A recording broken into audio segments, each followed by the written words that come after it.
Okay. Then let's move on to set intersections, which is like the next most obvious set operation you can make.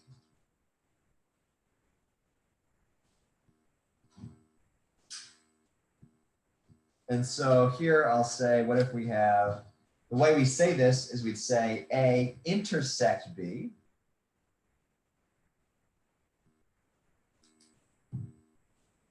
And what A intersect B,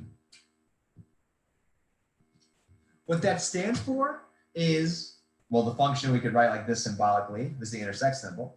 But what A intersect B stands for is, well, actually, what do you think it would mean? Based on what you know of the word intersect. The common ones between the two set? Yeah, exactly. Yeah, for perfect. Yes, yes, yes.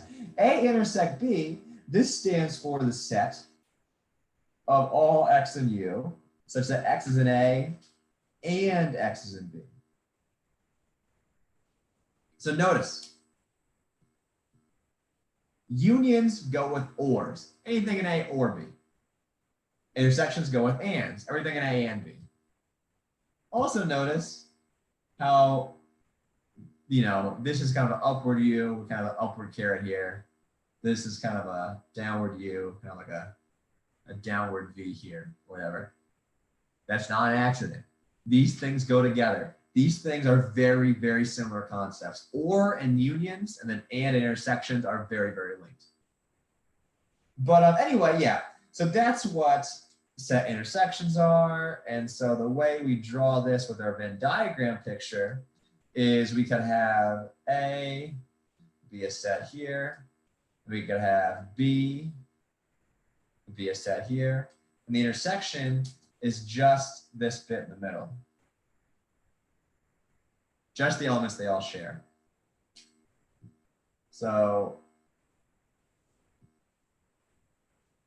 in the common tongue, this would be saying everything share, every elements A and B share. The middle of the Venn diagram, the shared elements, everything in A and B, the common term. All of that is a way of saying the intersection. So for example, we could have, what if we did 5, 7, 2, 4 intersect 2, 3, or 2 pi 3. 4. What would that be now?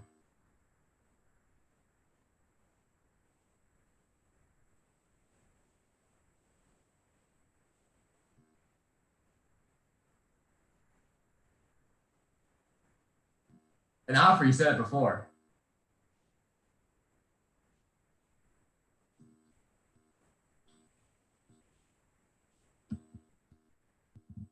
Yeah, 2 chats.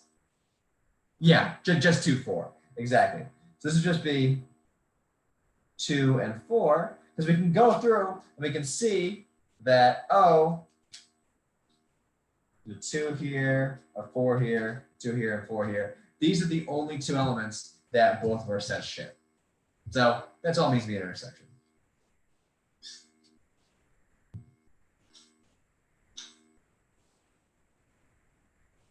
So we'd have A here. Oh wait, I already did that. What am I doing? What am I doing? Yeah. So that's that. If we did, for example, Q intersect the natural numbers, what would that be now?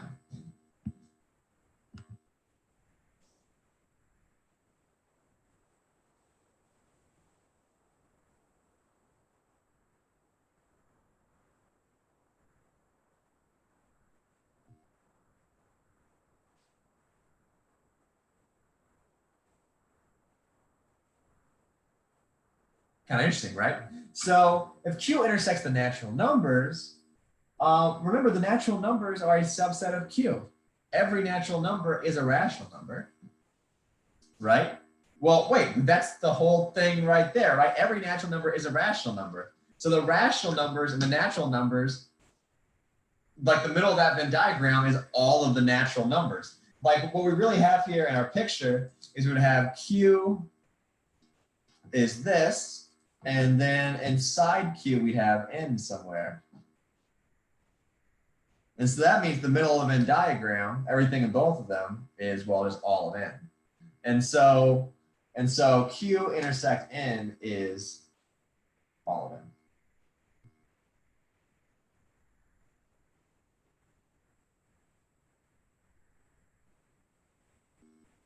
Hope that makes sense.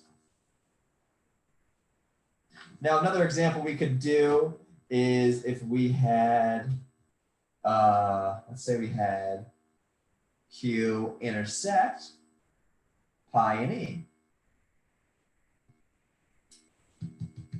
What do you think that's going to be?